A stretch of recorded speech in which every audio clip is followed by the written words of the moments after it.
Dimonis de la Plana no podia faltar a la trobada madalenera de la revista Poble. Moltes gràcies per acompanyar-nos i aquests dimonis crec que avui venen molt contents perquè ahir va haver un correfoc que malament no va eixir.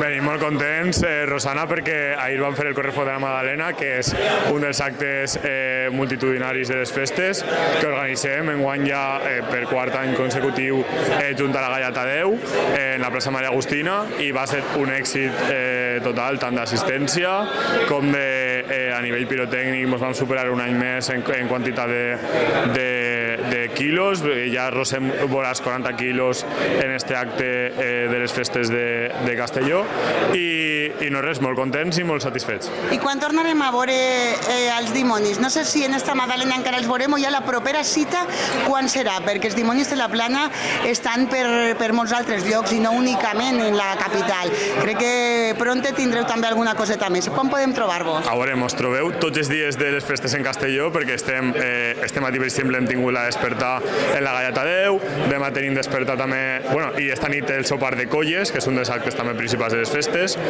demà tenim la despertar de Troebac, que és un dels actes també principals que organitzem en les festes, junt a la Gallata 7 i la Colla Xaloc.